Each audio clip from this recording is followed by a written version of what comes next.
on the Board of Education, and I work most of my work these days is with a nonprofit called the Romero Institute, which has two I just want to do a call out to Ben Eichart, who is standing back there talking to Robert Cruz.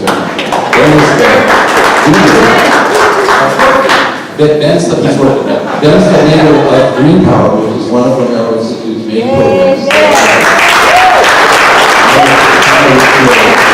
Played a major role in setting up Monterey Bay Community Power and making sure that it was accountable to the community. And now is a leader in a statewide effort to put together a coalition that at least is at the level of the rhetoric, if not also the substance, for a California Green New Deal. And I just want to give credit to Ben, and also to, where's Leslie now?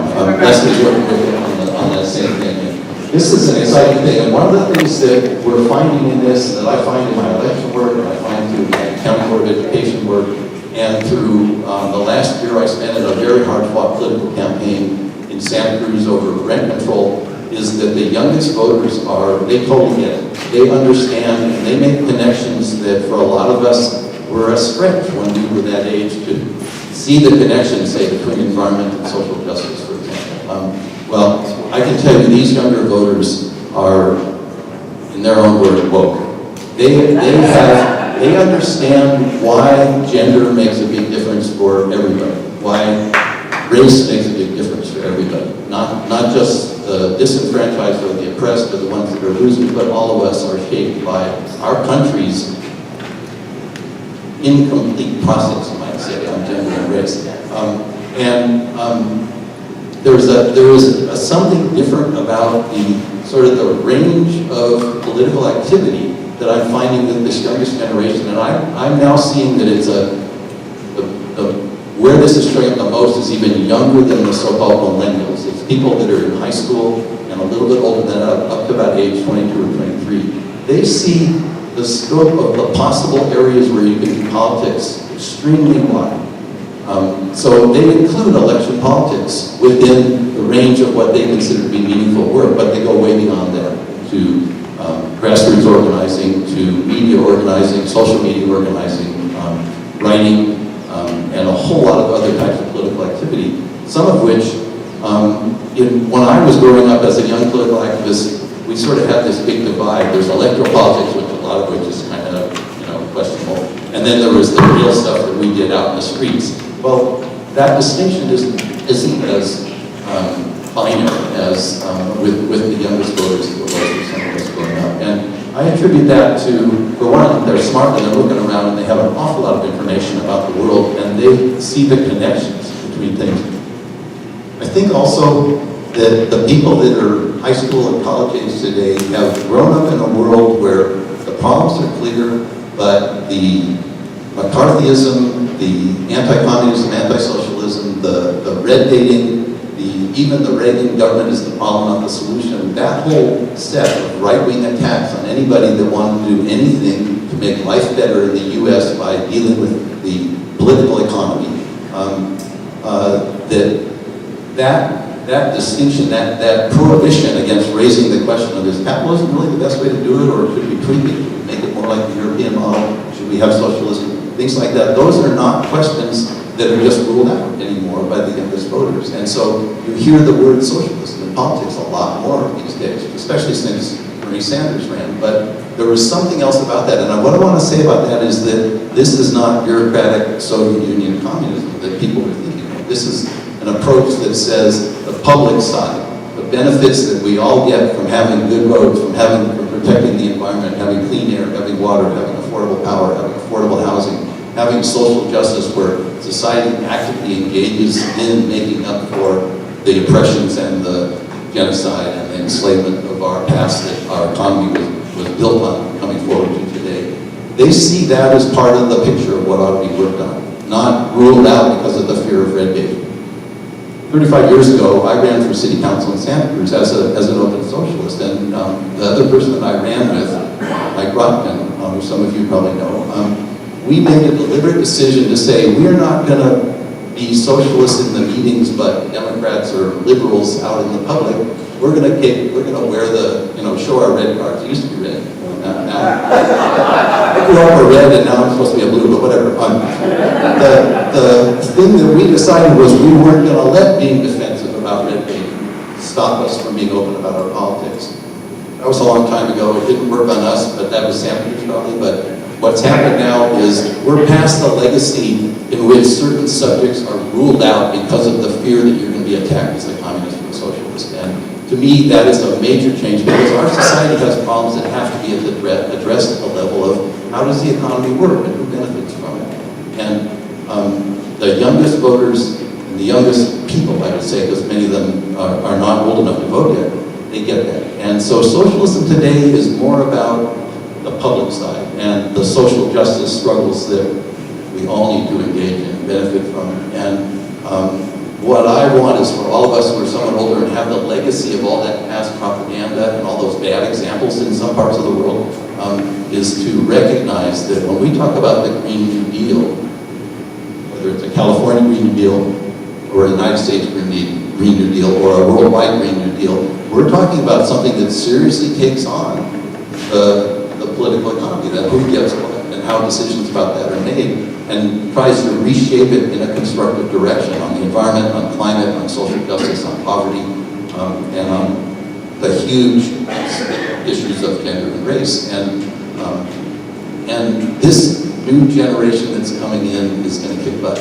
with that perspective. And so to me, there is a level of making connections that is really exciting from the standpoint of my own career based on pushing for social change.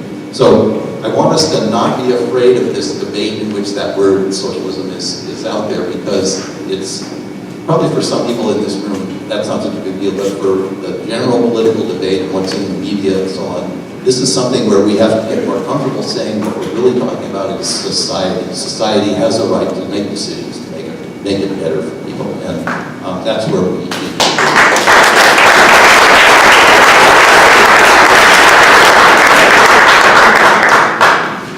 There is another piece of this which is, I'm not going to stay a long time on because I want to talk a little bit about the Green New Deal in more practical terms, but there's a level of impatience. And I remember being pretty impatient when I was a kid too. In fact, I'm still impatient about some things. But some of you may have read a book a few years ago called Generations, and it was by some Yale historians who believed that they had detected cycles of the generations of people in the U.S.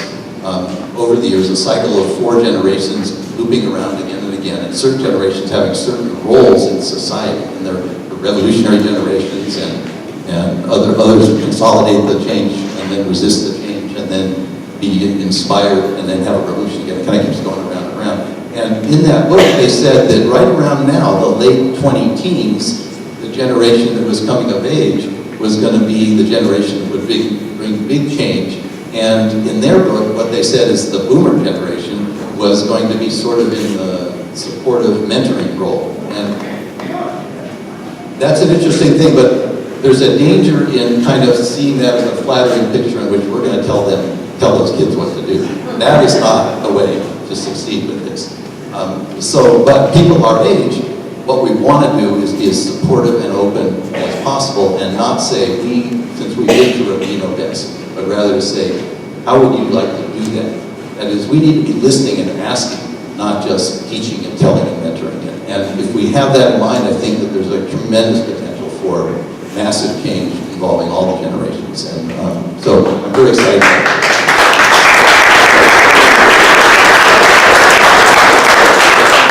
So the one final thing I want to say about the Green New Deal is that this is something that can show up in every community, at every level of government, and certainly in California, where in some ways we have half the Green New Deal. We just sort of package what these guys have already accomplished and put a bow on it. But the main thing about this is the commitment to a serious society-wide, government-wide, non-governmental-wide commitment to taking these problems on seriously. And that younger generation is committed to that, and I think we need to too, and we need to take inspiration that this is something now actually that almost every issue that anybody in this room works on probably has a place in the big picture of environment, climate, social justice, and political economy, or put it a different way, jobs, good jobs. So I encourage you all to take on the Green New Deal nationally and in California as part of what you consider your mission, because this is we have to pull together, but there's no question that we have to make progress in these areas.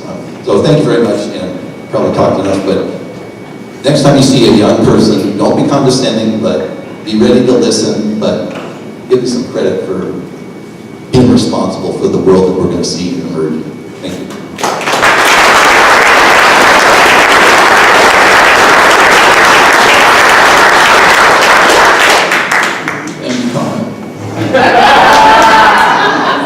So I'm part of the slacker generation. Got that little fight or flight response, you know. I was like, do I speak up for Generation X? You know, it's a hard thing. And just to touch on it, I'm glad you brought it up, because I'll bring it up briefly. You know, because a lot of people say I'm a young person involved in politics. I'm 40 years old. But it is truthful to say I'm a young person involved in politics. I mean, not to, you know, crack jokes, but look around the room. I literally could be considered a young person in this room. And one of those reasons, you know, is partly due to issues that were touched on. You know, 20 years ago, you know, as was said earlier, I grew up in an activist family.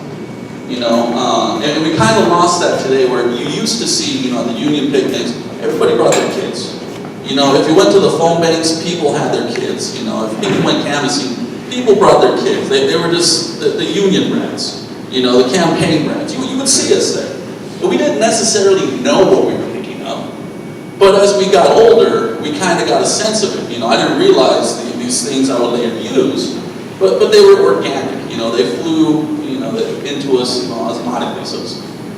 But the problem was we didn't have these spaces created for us to function in. You know, 20 years ago, you didn't really have these programs to take a 15-year-old who's like a history and a political nerd and say, let's do something with what you want to do.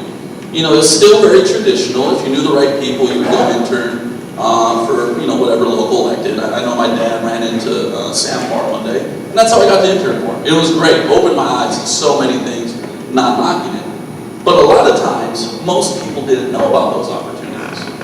And so what ended up happening is, you know, we come up during the 90s, the economy's changing, you know, the internet's coming about, it's getting a lot more expensive, college is skyrocketing, and you had to make a very simple decision.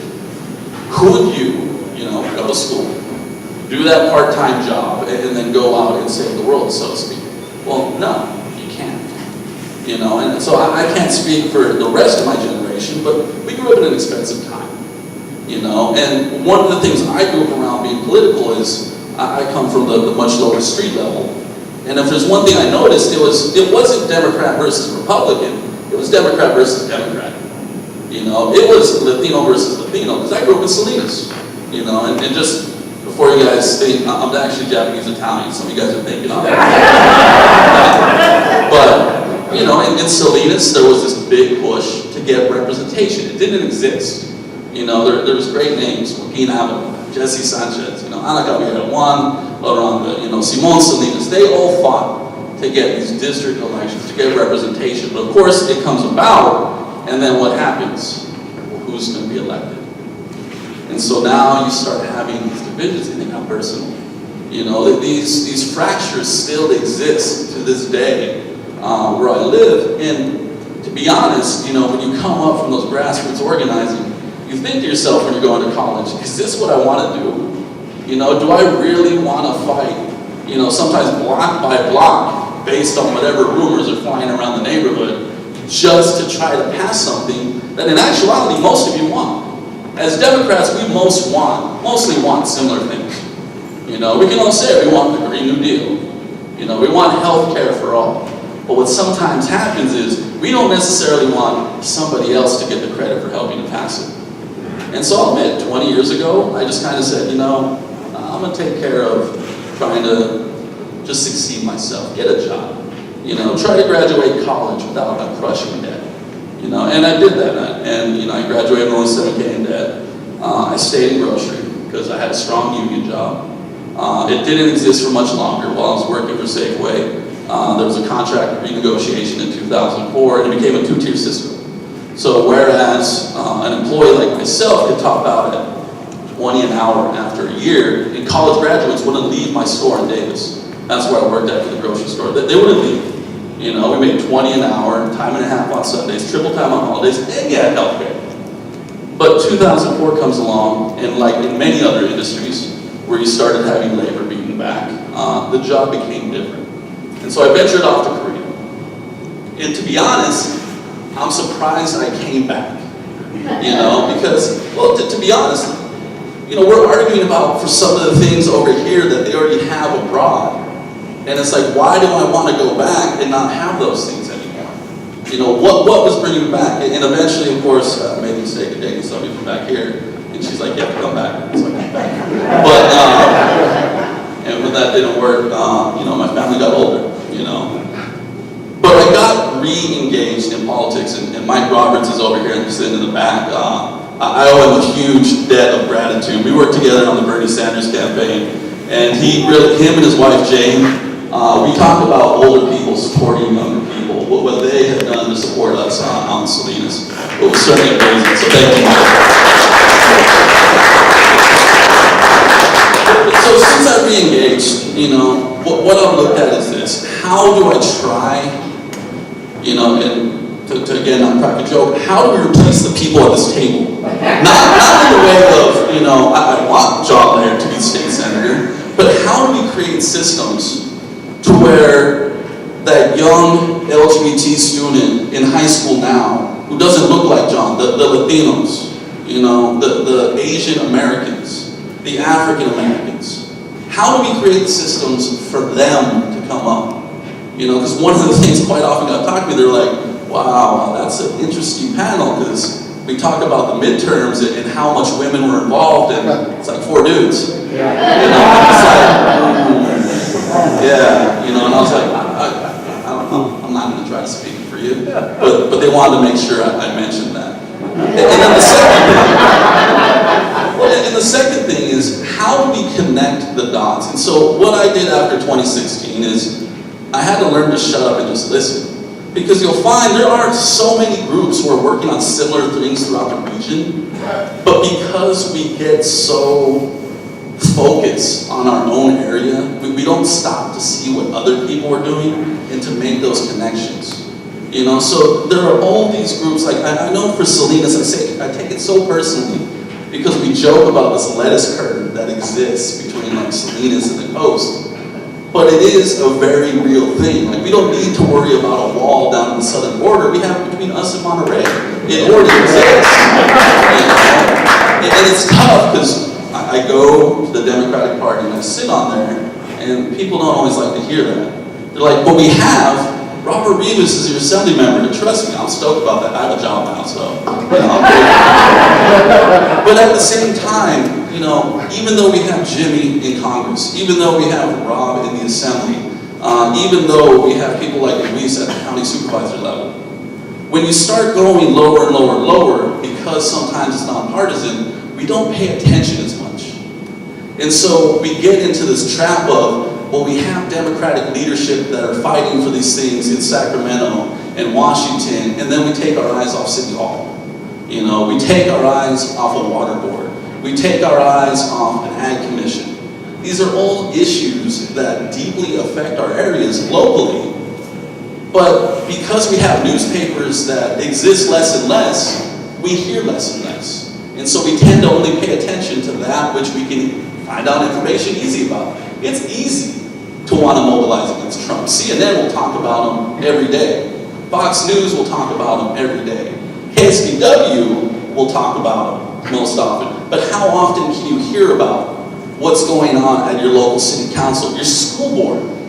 Not all these places even have the video technology to where you can even watch the proceedings if you're not able to attend. And so what happens when I'm doing these things is we lose sight of the fact that we celebrate these super majorities, but then people at the local level, while they still identify as Democrat, they're a bit cranky because it's not translating into their world. The streets are filled with potholes. The water is not good. The jobs are not great. You know, we talk about there's going to be prison reform, but we still live in neighborhoods where too many of your relatives, your friends, your parents are incarcerated. And so the issue becomes is, how do we take a regional approach? How is it not just cooperation amongst regional electeds, but regional groups who are working towards the same things to actually make that practical difference, to not only educate on issues. We talk about the Green New Deal, and I like to joke, look, I believe in the science, but what does that mean for the person who makes their car last 200,000 to 300,000 miles? And there's a lot of people like that where I come from. You know, you can get a carburetor fixed by one guy, another person does tires, that car will last till forever. But if you're telling them you got to give up your combustion engine, and all your answer is, well, for the environment, they have more pressing concerns. If you talk about we need more housing density in order to solve our issues, to make housing more affordable, Salinas has a population density of 6,000 to 8,000 in some places. If you go to 93905, the east side, they're packed in. So if you talk about housing density, they're already there, and they're not fans.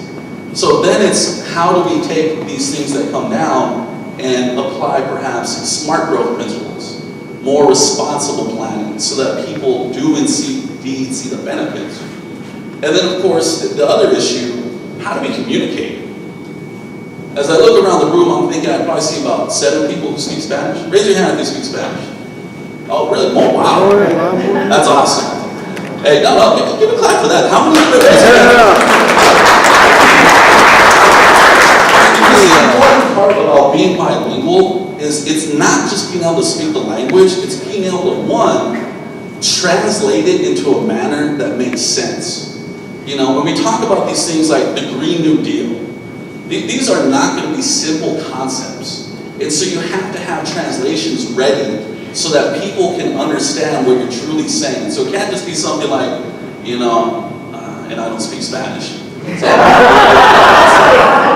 But you don't want to butcher that first contact, so to speak. And so it is important when we talk about bringing in these young people, you have to find a way to empower them. And it means putting them at places like tables like this.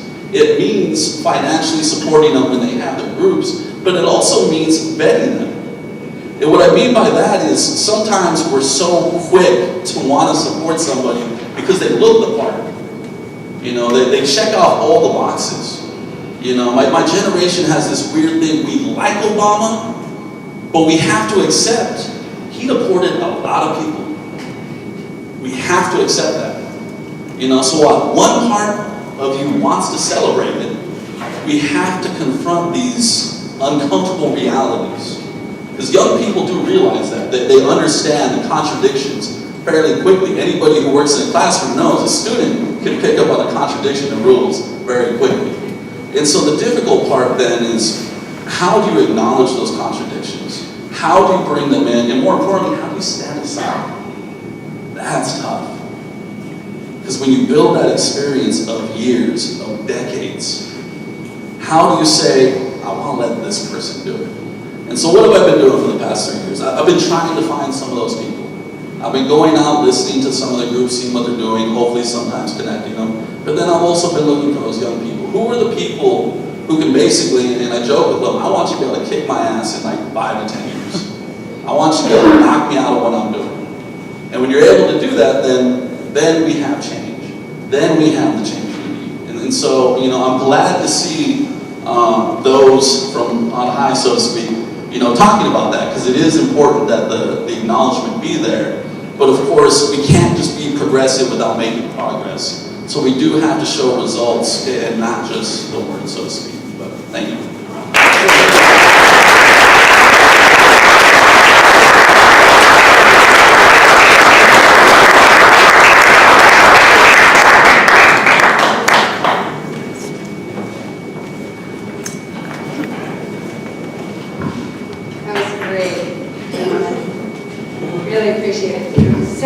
We have a lot of questions here, and a lot of them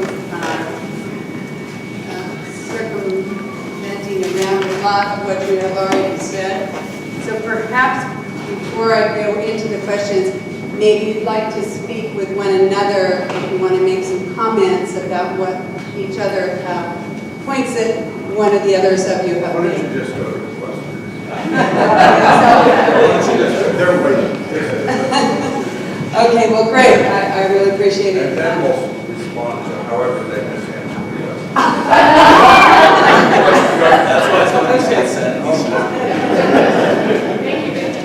Well, quite a few of them, I'm going to try to group them together. So this one is interesting. This, I think, is probably more to you, Mr. Laird. Governor Newsom has advocated modifying the California Environmental Quality Act regulations to make it easier to build needed housing, roads, and infrastructure. How do progressives balance these needs with environmental preservation? It's not easy. Just to be really direct about it, and I think that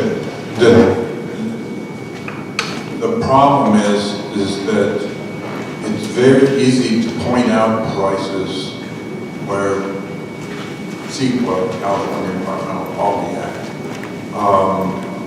might be construed to be misused. And then it's a real problem to figure out how to actually refine it to keep that misuse from happening. One of the biggest examples, and I've struggled with what I would do if I were in that position, is it seems that the one time the legislature decides that you can streamline CEQA anytime anybody wants to build a big sports stadium. And that's the one time it just flies through, and I just wondered if I would pass the symbolic no vote every time saying, look, if you really want to reform it, reform it. Don't just reform it anytime some wealthy sports franchise owner wants to build a stadium. And there are some abuses, and one of them has to do with that, which is, as I recall, when Oakland was looking at the Oakland A's, one of the franchises was looking at building a stadium in the South Bay. It was the 49ers, the Giants, and one of the others that used CEQA to try to decide that maybe on an environmental basis they shouldn't do it, when it was clear there was the competition that the sports world was the reason they did it, not because CEQA, was at issue. So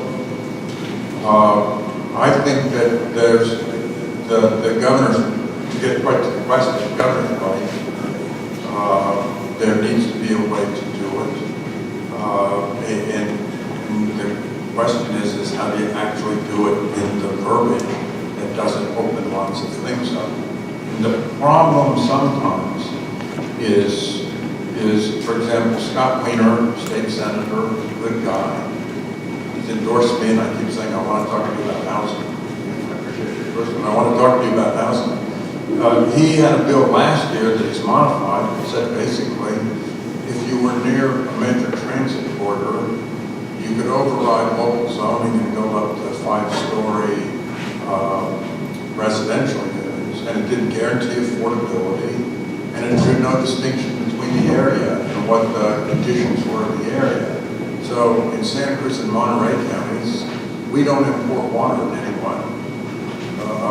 There's an order on the peninsula that they have to cut back from the Carmel River by 2/3. They're trying to figure they've conserved 35% per capita in that region. They haven't gotten there with conservation. They have a ways to go.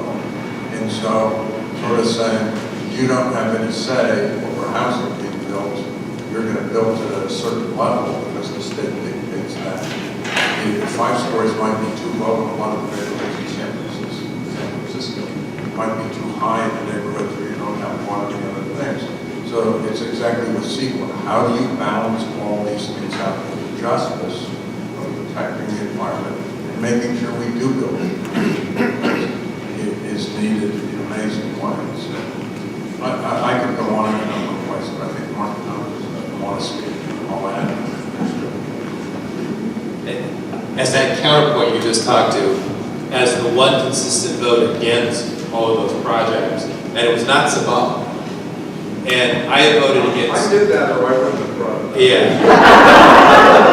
every one of these things that have meant CEQA convenience of some large development, because CEQA has become this convenient whipping post that is the bugaboo against development, and it's the problem, and if we get rid of it or if we modify it, that's going to solve all our problems. That's just not true at all. And a lot of the proposals to quote-unquote streamline, what they effectively do is they take the public out of their ability to weigh in on projects. That's the beauty. So the public gets to weigh in, and it demands that a public agency going through that secret review look at alternatives in a real way. Most don't, and that's a challenge, which is one of the reasons that CEQA lawsuits are successful, is because jurisdictions don't really look at alternatives. They just latch onto something, and then they put alternatives because they feel they have to. But if you really look at alternatives, you follow what CEQA is about, you get better projects. Yes, it takes a little bit longer, but sometimes you have to do that anyway. And so we add this notion for these huge projects to go through, and I had to face Darrell Steinberg, who was Senate Pro Tem, and I had to face the mayor of Oakland, and others as they were trying to push these things through, and they went through it. I said, no, it's not. It's not as simple as you're laying it out to be. But given the governor's statement, and given this pressure that's there, I've also been talking to some of my colleagues who agree, and the Sierra Club and others, there is a realization that something's going to change with this. And I think those of us who have been trying to guard it for so many years need to be the ones, and this is the reason I know all along, because anybody coming to the committees I sit on know they have to go through it. And we need to be the ones shaping that change, not the developers shaping that change. But there's a change coming. What that looks like, I'm not sure. But this is one of those things. And affordable housing and building housing is laudable, absolutely. But the community still needs to be a part of what they look like, how that fits in. And we do have, in our area, resource constraints and other things that are driving housing costs, not just the lack of housing. If we just turned on the spigot and let people build around here and around the Monterey Bay, my district, there would be no lack of $1 million homes. We don't need more $1 million homes. We need homes for the workforce, for the farm workers, for those up and down the spectrum of what housing represents. And if we're not careful, we're going to talk ourselves into this notion that just build it and then they will be affordable.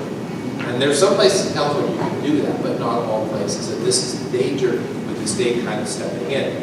And a lot of local jurisdictions that I've been talking to, they're saying, because Nam Newsom has said, we're going to sue, we're not going to give you transportation dollars if you don't meet your regional housing needs assessment, where they have sued Huntington Beach. So a lot of local jurisdictions are concerned, and I tell them that if you're not taking a hard look at how you're housing your own people now, and what your housing work balance looks like, what your transportation balance looks like, what your water resources, how all that balances out. If you're not doing that, then I can't push back on your behalf against these notions like Senator Wiener and others want to do because they're so desperate to have housing. And they're not wrong. We have a significant problem now. But we have to come together, be willing to talk about that, be willing to talk about things we hadn't talked about in order to make sure that we're doing housing. But we also have to be careful about imposing it across the board when each of our areas are a little bit different and have different facts on the ground. We have to respect that. And it's local jurisdictions who can do that. Those who refuse, those are the ones that are going to get imposed upon. So I plead with local jurisdictions to figure this out and make progress against your housing elements and getting housing actually built on the ground that meets your local needs. That's the best defense of the state coming in and regulating. It's what we did with water, with the Sustainable Groundwater Management Act. That really is locals get your act together. Figure out how to balance the balance in your groundwater or the state will propose. Same thing's going to happen with respect to housing. But the CEQA thing, you have to be a little bit careful. Great, thank you, Mark. I just want to add one. Go ahead. So, to me, CEQA is a process by which the public makes sure that if something is going to be developed, that there are benefits to the broader community, and that the things that we want to protect, like the environment and our water supply and things like that, are indeed protected when that development happens.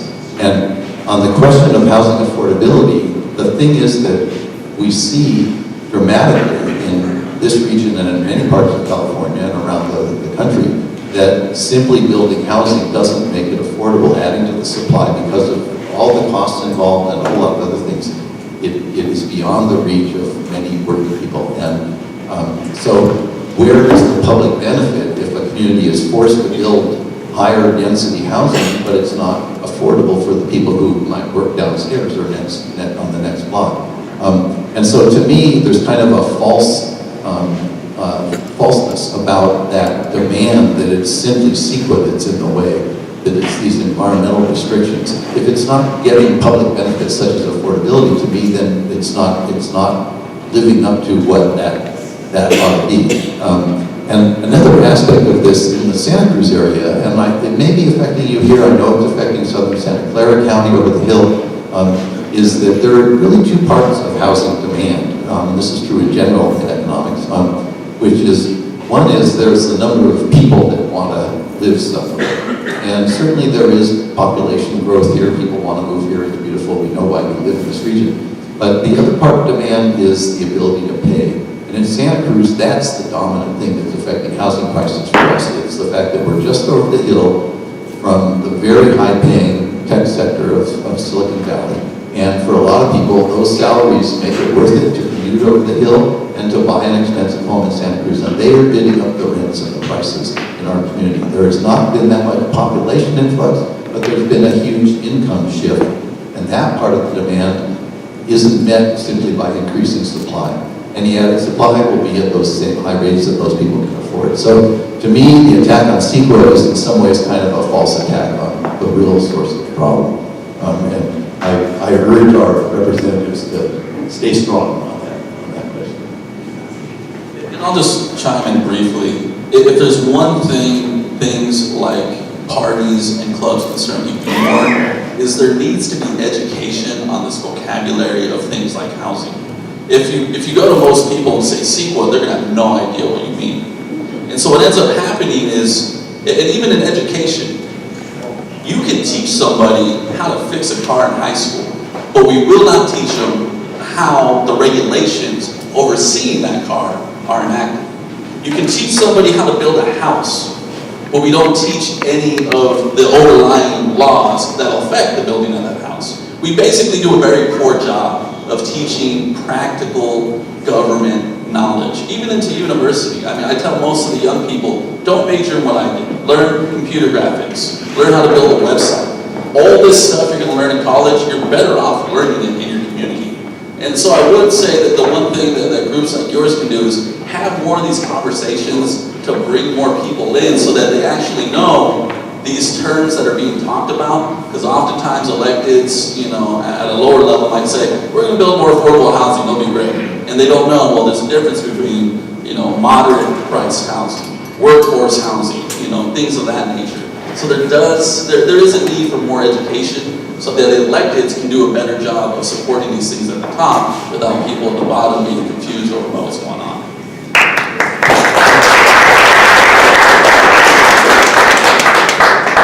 Thank you. I was going to switch to transportation, which I'm going to do next, but I wanted a little bit more follow-up on homelessness and the affordability of housing. We have an elementary school in Salinas that has identified a 40% homeless. So what can we do now to keep these people here so that they can help work and have jobs and have their kids in school? Well, that's a question that is on everybody's mind. And of course, the housing homelessness conversations are really the same thing. But we haven't had consistent application of programs that help for people as they fall into homelessness. And we can't categorize homelessness. This is where it becomes emotional in communities. Homelessness is a spectrum from chronic to those who have just fallen into homeless and those who just need a little bit of help. And it becomes increasingly difficult to serve the homeless the closer you get to the chronic side of it. And so communities sort of tend to look at homelessness as as one monolithic issue. And until we break it down and provide assistance to those that we can, it's much harder to serve. But we also have a challenge among communities because there are a lot of communities who are not willing to address the homelessness that's there or admit that it's there. And that throws increased burdens on those communities that are really struggling and trying to work on the issue of homelessness.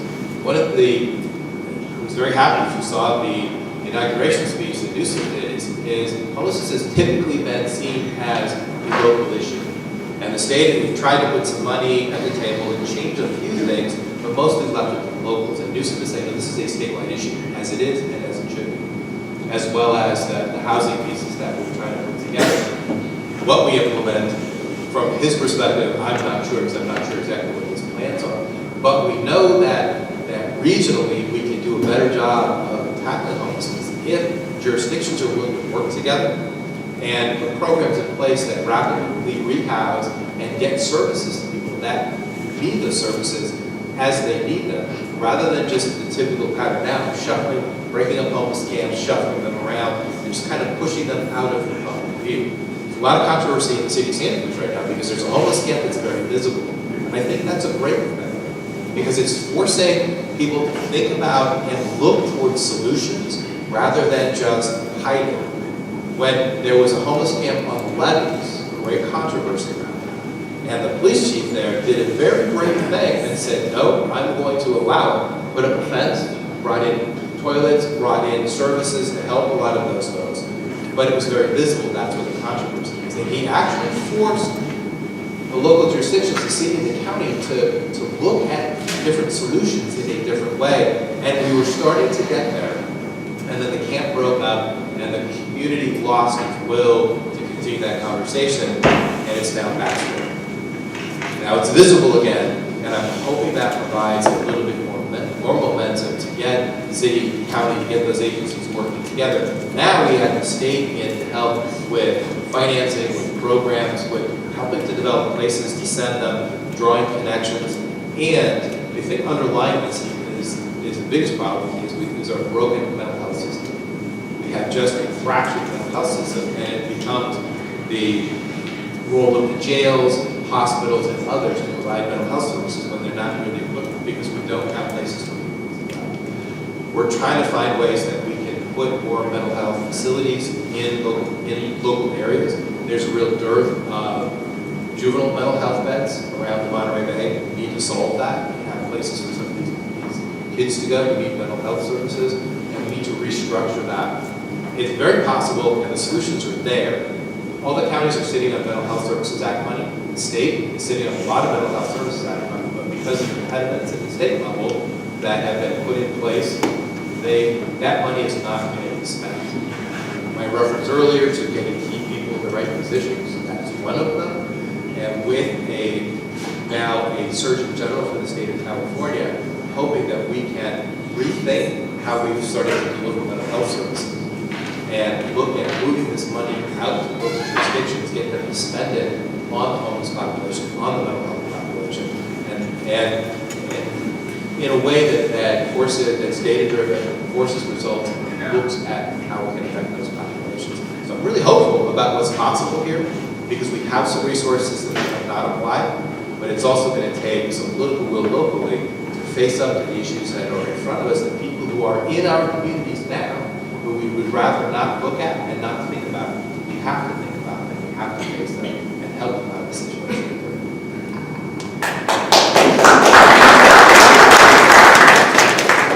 Addressing poverty is a huge issue, and homelessness and housing and affordability is part of it. And what I'm reminded of, just to supplement what Marcus said, is that the year I was mayor, 82, 83 in Santa Cruz, was when mass homelessness actually first broke out in this region and across the country. And that, came in a very causal chain of events, which was, if you recall, one of the times when President Reagan said government is the problem, not the solution, was when he announced massive cuts in federal housing subsidies. He cut them to 10% of what they had been in the post-World War II period in the early 80s when he took office. And they have never come back anywhere near to what they had been before that. Now certainly there were housing projects, they were called, that were substandard and not good for some of the communities that they were built in, or for the people who live there. But the overall commitment to the federal government subsidizing housing in a whole variety of ways disappeared. The federal government has abdicated its responsibility. And so to me, this is a piece of the picture. Some of these problems at this level of affecting so many people so deeply in economic terms really can only find solutions at the national level. And again, coming back to the Green New Deal nationally, this is the idea that we're going to do massive retrofits of housing across the country to make them energy conserving. And the fact that the idea of putting people to work in well-paying jobs to help our country complete its energy transition to a non-carbon economy, that is one of the ways that a national scale commitment is both needed but also makes it possible to actually deal with the housing affordability. So, yeah, encouragement on the Green New Deal front for the housing piece. Well, the first thing is you got to say yes. You know, if they want to build a shelter in your neighborhood, you can't be afraid to say yes. But to add to that, I think what happens sometimes is we as activists, you got to sometimes step aside, because there are forums like this where homeless issues are discussed, and you already know the 10 people who are going to speak up. And you see them all the time. They're people like myself, but it's the same arguments you heard time after time after time. And so the people who truly do have questions, who are not around this issue all the time, they get frustrated because the same old arguments that activists like myself and those who are spending these grants just get played out over and over, and they're like, I didn't get an answer to my question. So it's not just electeds have to listen, activists have to listen. When the general public comes in with questions about these types of issues, that truly there is a lot of bad information there about what homelessness is, you have to be able to stand aside, even though it's personal to you, and make sure those people who support you want for this type of project are heard, because their questions are not being answered. You go to the homeless forums that we've been having in Salinas, and it just evolves into the same people arguing with the mayor or the council member time after time after time, and people are frustrated. So I would just say it is important that you make an opportunity to not just have your voice heard, but those people who don't generally get involved, they have to get their questions answered, or they're not going to say yes. And so I would say that's one thing that has to be done. I hadn't said anything on this, and I was up for time, but let me play off of that in one way, because I think it's a slightly teachable moment. And if you go back to the time that Bruce and I went on the city council, the thing that was in part responsible for us getting elected was neighborhood activism. And the downtown old guard had run the city for so long, and they neglected the neighborhood. They neglected traffic, they weren't interested in recycling. There were all these things, and neighborhood groups organized around that in many ways, and they were a significant part of the coalition that elected us. Then once we got elected, they withered and died because they felt like we were there, they could just trust us, that was the right thing. And then just as was said, people would come and beat us up for doing what, in a public hearing, for doing what we were elected to do, and what a majority of the people had supported, but had withered on an organizing basis or an advocacy basis. And so it's one of those things. I mean, one of my favorite stories, since it was mentioned that I was one of the first openly gay mayors in 1983, is I get into the legislature, and we are doing domestic partners, and we did the first marriage equality bill. We passed it out of the assembly. When that was happening, my office phone rang off the hook, and my phone calls ran 5-to-1 against marriage equality, because everybody thought, oh, he's going to take care of that. We know where he is. We don't have to talk to him. There was even my front office person once in complete exasperation, when about the 30th person said, are you aware this is the homosexual agenda? That person finally said, he's gay! He's gay! He gets it! He gets what the agenda is!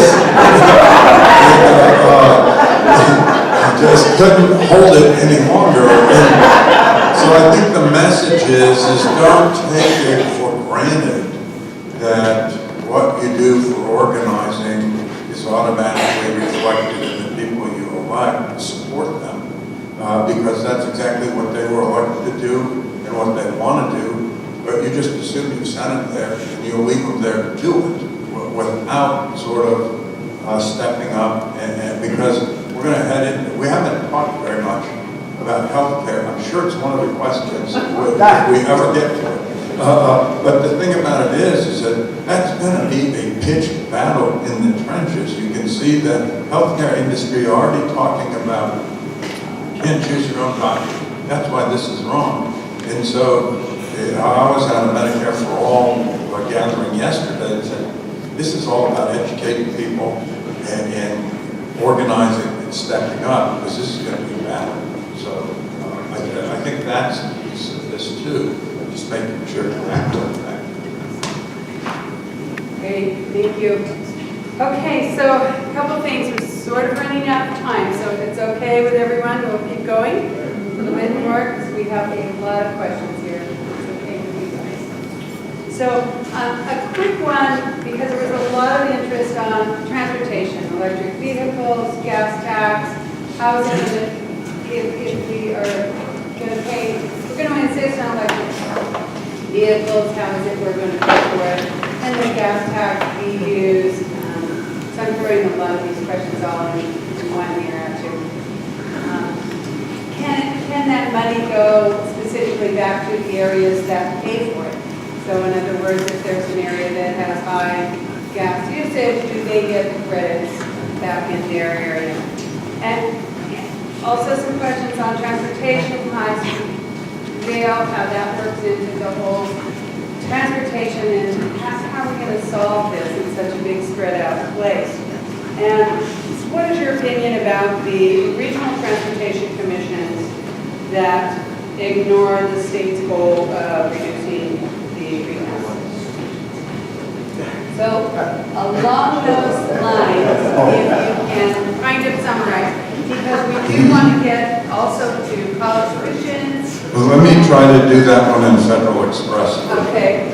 The underlying issue is that we have a pay-as-you-go gas tax, that you buy the gas at the pump, you pay the tax, the people that use the roads pay for it, and in the anti-tax fervor of 30 years ago, raising it to keep up with inflation became a Republican mantra of you're raising taxes, no new taxes, when all you were trying to do was keep it at the same level. So the purchasing power of the gas tax over 25 or 30 years dropped by half.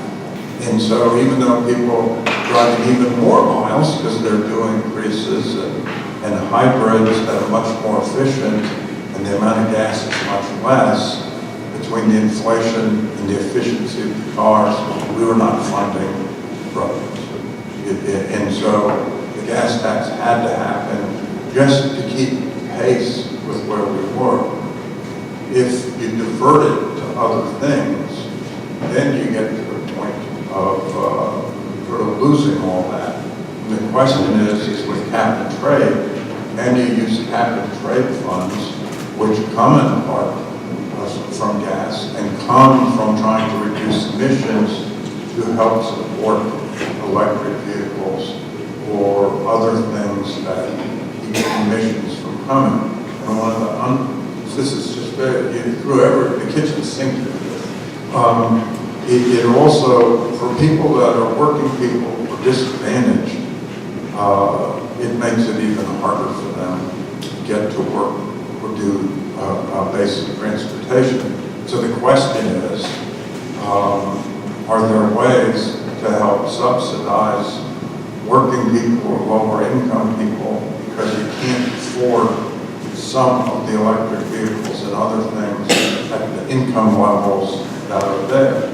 And so you have this whole circular thing of trying to keep transportation funded and to make sure underserved people have a fair shake at this, in trying to do regional transit solutions that get people out of their cars in high-speed rail is a conversation all under itself. I don't know how we're going to do Do it. that another time. Yeah, but, so, that's just for starters.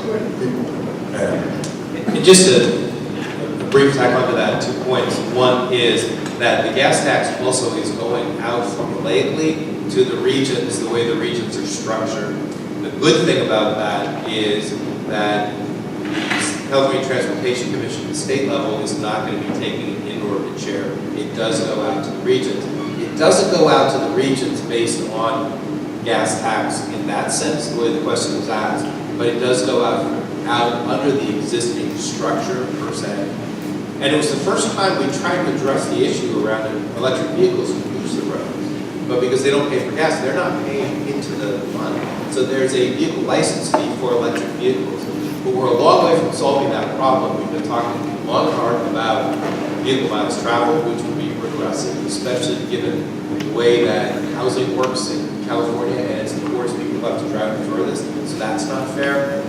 But trying to make sure that those who are using the roads at the highest levels are paying for them, but taking into account the ability to pay and benefiting underserved communities because of other decisions that have created those situations is very much a part of the conversation.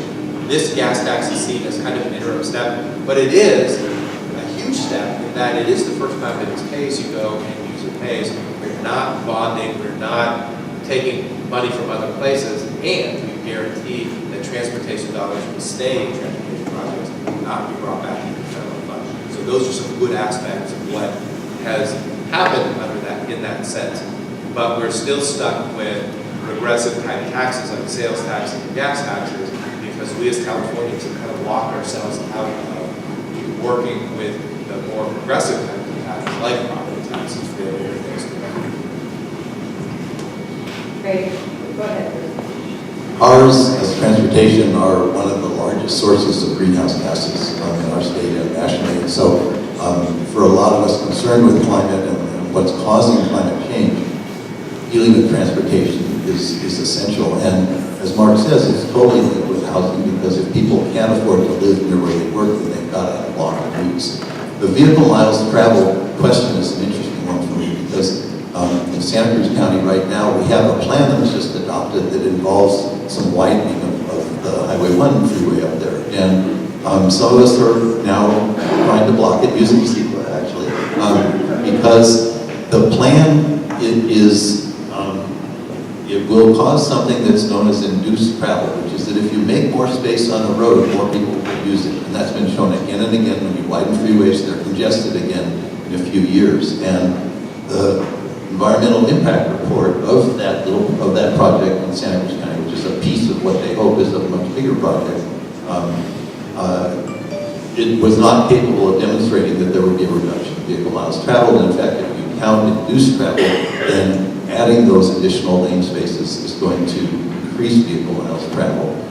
And so what we need is a big, high-level, comprehensive way of dealing with it, and not to harp on something, but if we approach this from the framework of looking at all these problems together in the Green New Deal, we actually have a chance to look at both the housing affordability and the transportation systems and have the ability to have people live closer to where they work and other things like that that reduce those vehicle miles traveled on a large scale. Big, hard problems to solve, and I appreciate Mark being there to continue to grapple, and John be willing to take it on in the Senate. I want to get the tuition, so. So I'm going to make this the last question, but it's going to be another big, broad one. So the overall question is, what are the prospects for the passage of the Green New Deal in California? So also, do we think we might be able to get Jimmy Panetta to buy into this deal?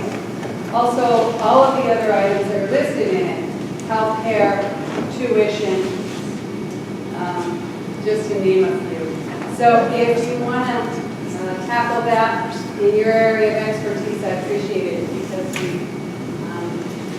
really enjoy hearing all your expertise. There you go. There you go. It's going to go on a different tangent. For that one, I would say this, if you're gonna make tuition part of the Green New Deal, you have to hold universities accountable for the education.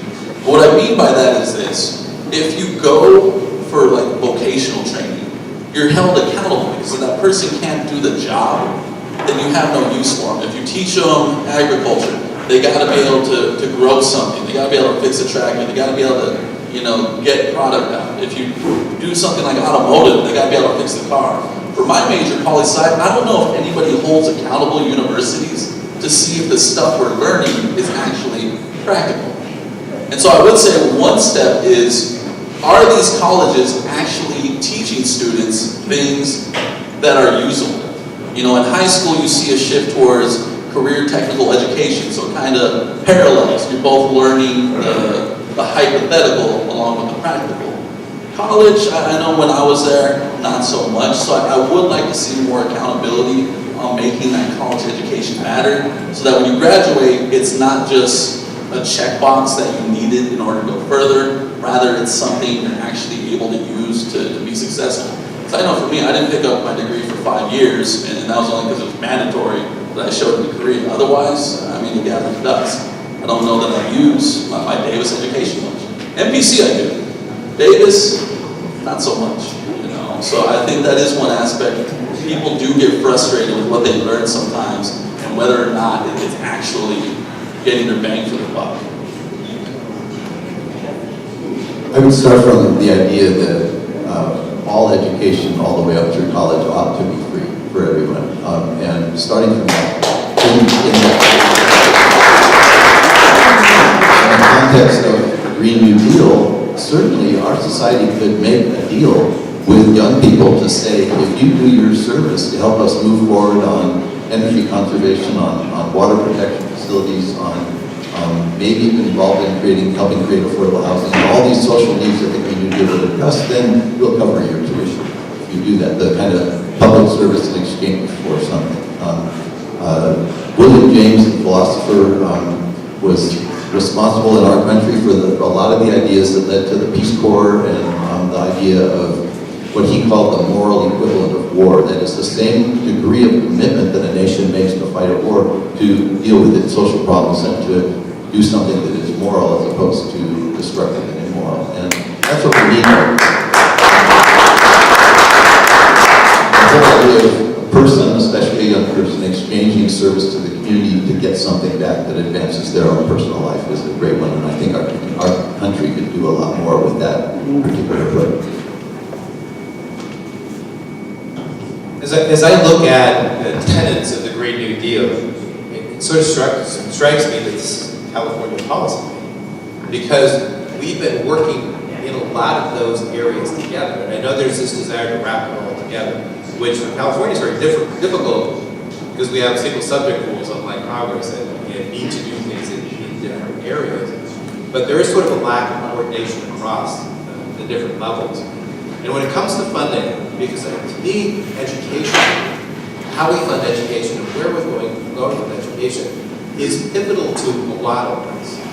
And if you look back at California's history, we have hamstrung ourselves. We're in somewhere between 42 and 48 per pupil spending. Why is that? That's not going to change. It can't change. And we've been divesting ourselves from the higher education system. When I went to Cal a long time ago, and I tell students this, and it's just business to love, I didn't pay any tuition. I paid $212 a quarter in fees. That's it. And it's because a number of things happened at the end of the 70s. We put Prop 13 in place. We started this notion that 3 strikes and a bunch of other things, they started putting more and more people in prison. And the state general fund, I think we're the only state in the union that funds the K-14 system pretty much out of the state's general fund. And the state general fund is a very volatile source of revenue, or a very volatile source of money that goes up and down with the economy. So we've overspent on prisons, which we're actively trying to do. We're going to be, this year, I think, moving to move out-of-state prisoners back in state.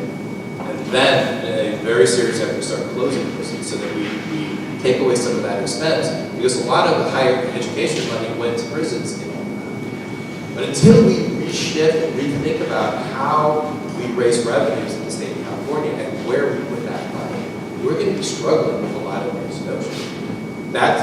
It's unconscionable that we're charging kids for a state system what we're charging kids at both UC and the CSC, well, and community college. So we're talking about 2 years free in the community college, which is a start. But funding that in a structural, long-term way is ultimately the challenge.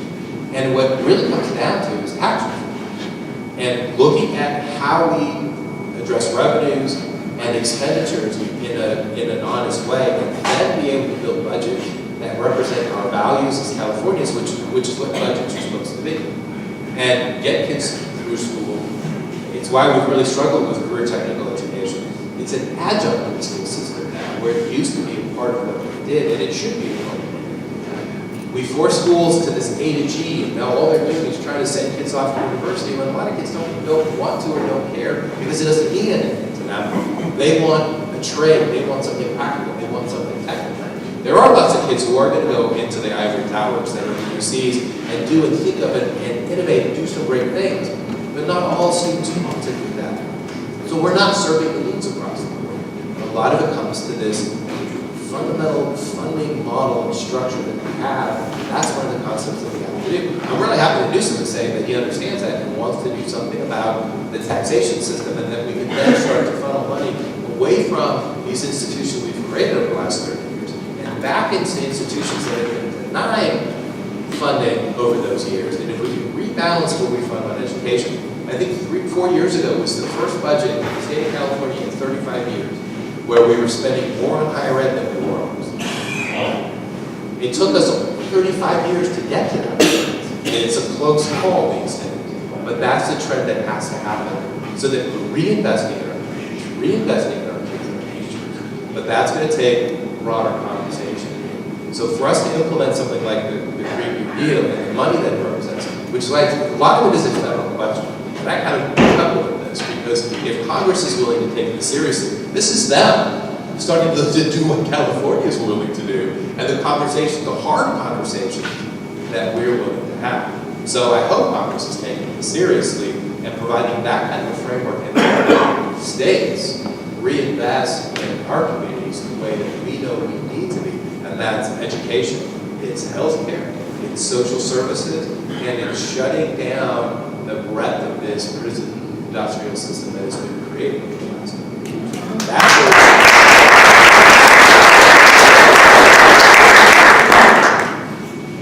Okay, Mark got even stuff to follow him, so I would just subscribe to that and say to Dominic, you know, the community college system is exactly what you were asking for in your comments. And I spent 8 years as a community college trustee, and it was more entrepreneurial than any education institution I'd been involved in, where it really surveyed people about what their needs were, surveyed businesses what their needs were, set up programs in the location that people were working, get them certificates and do things. It really sort of matched where the economy was going and the needs were going. But I think the question was designed to sort of wrap this up and also say, is are the Green New Deal and ancillary things accomplishable? And I think you saw the answers to the problem, which is these are all things that we were committed to and want to do.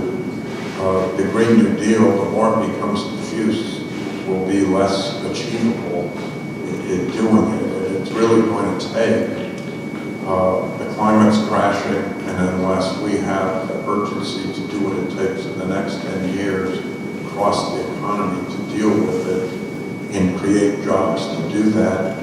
And yes, it'd be nice to roll back tuition with that. It would be nice to do everything else, but that will make it diffuse. Just those first two things are going to be harder to achieve than almost anything that you can imagine. And I was the architect when I was budget chair of a fee rollback in community college fees from, at the time, if you can believe it, it was from $26 a unit to $20 a unit. And then the economy crashed a year and a half later. The fees went into the 40s as a response. and yet if you actually talk to community college students, it's finding housing and jobs to support them, and then the high cost of books, as much as it is the fees, and so it's sort of across the board financial support to allow them to just make it, and that's true times 5 or 10 for anybody going to the CSU or UCs and what it takes there. And you have to address those, but I'm not sure the Green New Deal is the way that we're going to do it. And so it's like, don't take our eye off the ball on the Green New Deal, but we're still, and I admit one prejudice. If you look at the 2016 election, look at the demographics of how people voted. The guy that won the presidential election was able to fool the people with the least amount of education. And so it just told me that over time, there's our challenge. And I think it's one of the reasons the suburbs moved from red to blue in these elections was the higher level of education and the inability to be fooled. And this is, in the Democratic Party and the progressives can't lose sight of the working class that was always the heart of the Democratic Party, and yet has not necessarily been at the heart of the efforts in the last few years. I was over meeting with the Silicon Valley Leadership Group, and of course it's what I'm doing now, and I said I've always wondered why outstationing manufacturing in the so-called Rust Belt states is not a solution to a number of different things. And I said, well, we're actually talking about that. We're talking about that with upper Midwest governors. But this is just a tribute to the rest of it. So don't allow yourself to be distracted by anything diffuse. Just keep at it, make the change, make sure you elect the people, make sure you're supporting when you do it, make sure you're always telling them that you want more affordable education, you want the Green New Deal, you want health care for everybody. And as hard as it is, it's possible, Liz, we'll just know that that's our charge.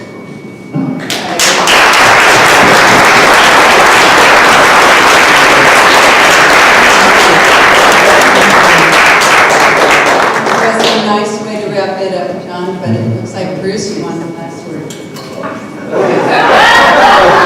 I'm not sure if the last word, but I just want to say, we have these two people here, there's other elected officials, local and assembly in the room, that we need to support them. We need to remind them, as John was saying, of what our positions are, because if they don't hear from us, they're certainly hearing from the other side.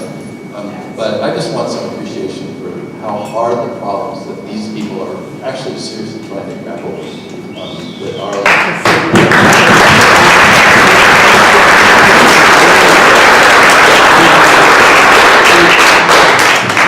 Great. All right, this wraps it up. I want to thank you all so much for coming. It was great. It was informative, enlightening. Go get them.